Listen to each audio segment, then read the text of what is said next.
Why did Ric Flair get chewed out after his awesome WrestleMania 8 title match with Randy Savage? What happened between The Undertaker and Triple H that cost both of them serious money? And who got read the riot act for getting too close to Little Miss Bliss?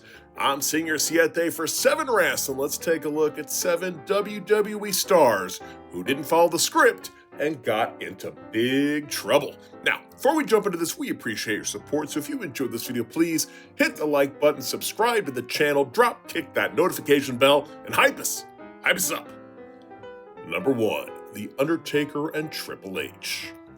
Alright, picture this. It's WrestleMania 27, the most sacred night in the sports entertainment calendar. The Undertaker versus Triple H. The streak is on the line, pyros bursting, crowds roaring, in the ring they go all out, then bam! Triple H uses a chair to crack The Undertaker in the head. Now, that would be cool during the Attitude Era, just ask Mick Foley, but that is a major no-no today. Both men were slapped with a fine for head chair shots.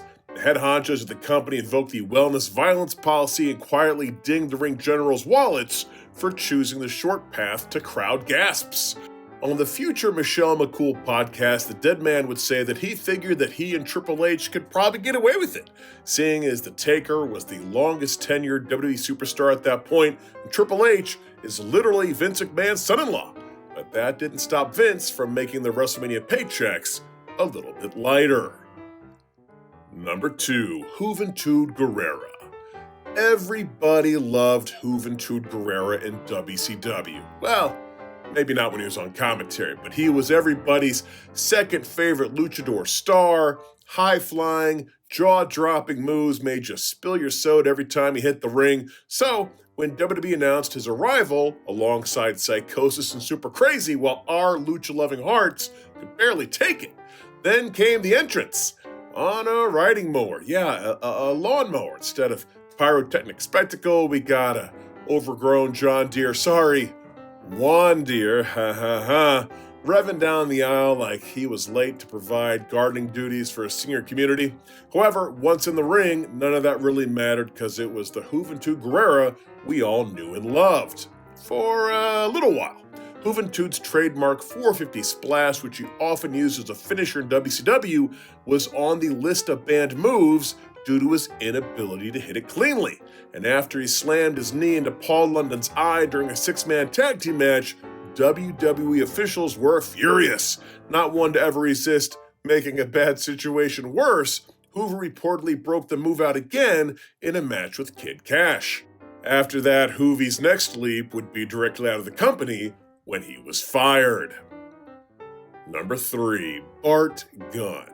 Let's talk about Brawl for All. If you weren't around in the late 90s, so dumb. It was like a WWE fever dream where someone backstage said, what if we take trained pro wrestlers, toss them into real fights, and hope that absolutely nothing goes wrong? Spoiler alert, things went wrong. Guys who were not trained to be real fighters were getting hurt left and right. Whole thing was basically meant to be a glorified coronation plan for Dr. Death Steve Williams. Jim Ross absolutely loved the guy. The Office liked him too. The boys were told in every way short of interpretive dance that Doc was supposed to come out of this thing looking like Godzilla wearing a singlet. The plan, Doc wins, get pushed to the moon, feud against Stone Cold Steve Austin, next monster heel, easy peasy, lemon squeezy. Enter Bart Gunn. Bart Gunn, a guy who the Office saw as a tag team mid-carder.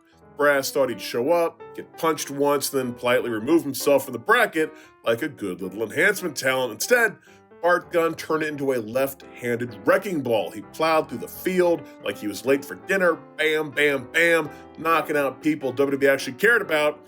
And then he met the company's golden boy, Dr. Death. A few punches later, and poof. There went Vince's whole storyline, JR's favorite project, and the Office's brilliant plan, landing in a sad heap on the mat. Suddenly, Steve Williams had about 25 fewer career options. Let's be clear, Bart Gunn did what he was told. He just went out and fought. Just nobody dreamed that he could take out the legendary Dr. Death, which leads us to Bart Gunn's supposed punishment for doing what he was told, a featured match at WrestleMania 15 against a legit boxing powerhouse. Bart Gunn versus Butterbean wasn't a match, it was an HR-approved corporal punishment dressed up as entertainment. WWE wanted to teach Bart a very simple lesson: don't win the tournament, we rigged for someone else, so they fed him to Butterbean, a man shaped like a friggin' vending machine who had it all over Gunn in size, strength, and experience. The second that bell rang, everyone with a pulse knew Bart's brain was about to get temporarily evicted. Butterbean didn't just beat him, he unplugged him from the wall and rebooted him into another dimension. Shocking? No. Avoidable? Absolutely. Fair? Not even slightly. Short-sighted? Totally. You just told the world that the guy that dominated your entire roster in the tournament could be knocked out in less than a round by this guy. Number 4, Sami Zayn and Kevin Owens. In the fall of 2017, the best frenemies Sami Zayn and Kevin Owens made an unexpected creative adjustment on a European tour and paid a pretty heavy price for it. Plan was simple: Zayn faces Kofi Kingston, Owen jumps in as a heel to feed, the New Day shines, everyone claps, and Vince goes to sleep on a giant pile of money. But Sami and Kevin clearly missed the memo. After Owens hit the ring and took his planned bumps like a good heel, the tag teamers collectively decided, we're done here, and they exited stage left, leaving New Day standing there like an improv class abandoned mid-sketch. Sound crew was frozen, fans were confused, segment ended in awkward silence, which backstage sources claim contributed to the pair being sent home from the tour, presumably to learn that feeding means to bump for somebody, not just up and leave. Multiple sources point to Zayn and Owens being difficult around this time, allegedly sour over the WWE politics and hanging around the ghost of recently fired writer Jimmy Jacobs like sad, angsty extras in a teen drama. Obviously, this didn't go on to hurt them too badly, as both of them are prominent parts of WWE programming 8 years later, but we never got a straight story on what exactly happened that night. Number 5, Ric Flair. WrestleMania 8, the night that Ric Flair learned that even the reigning world champ isn't immune to Vince's creative policies. Now, it's important to note at this time that blood in WWE was a big no-no.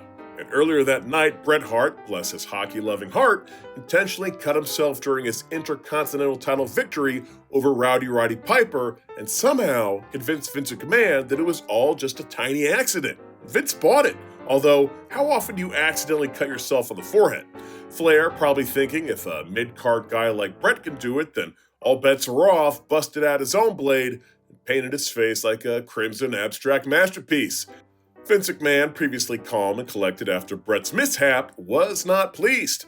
In Ric Flair's book To Be the Man, the Nature Boy would describe McMahon's reaction to the incident, saying, "Vince was pissed about the blood. Just as you get this close to greatness," he scolded, "you do something like this and take 2 steps backwards." Bret Hart's earlier accident was suddenly a masterclass in PR cover. Flair's artistic expression was the poster child for corporate nightmares. Number 6, Dax Harwood. Now imagine backstage at WWE, you got bright lights, a bunch of cameras, wrestlers milling about. Enter the future FTR, Dax Harwood and Cash Wheeler, freshly pumping themselves up after a match, acting like they had just won the lottery. Their cue: stroll in, look hyped, and celebrate like they had just invented the people's elbow. Dax did exactly that, marched up like a brass band leader, and in the process, barely brushed shoulders with Alexa Bliss.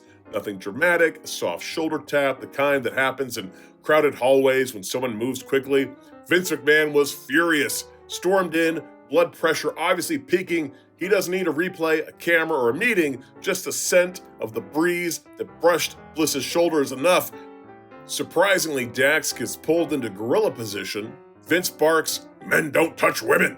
Harwood, still mid-march, pleads innocence. "I barely touched her, Vince. I was just walking past." The result, a backstage lecture, a quick check mark in Vince's "do not do this again" book, and the subtle but unmistakable signal that even harmless movement can become a career hazard. Dax admitted later the moment probably sealed the tone for the rest of FTR's WWE run, but how is he supposed to know? It's not like Vince had a reputation for respecting women's boundaries. Number 7, Chris Jericho.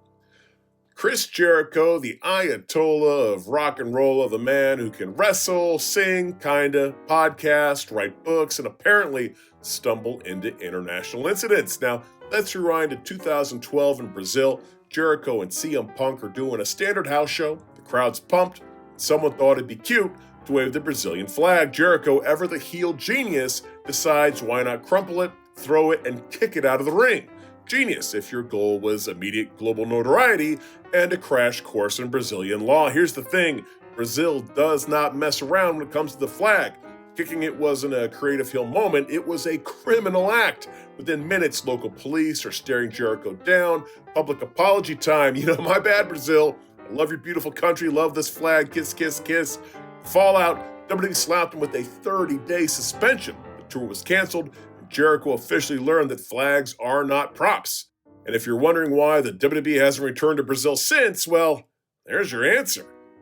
Well, there's our list. Can you think of any other WWE stars who deviated from the script and got in trouble? If so, please let us know in the comments section below. Also, if you enjoyed this video, please hit the like button, subscribe to the channel, super kick that notification, and hype us up. The next time, I am Senor Siete for 7 Wrestling saying, bye-bye.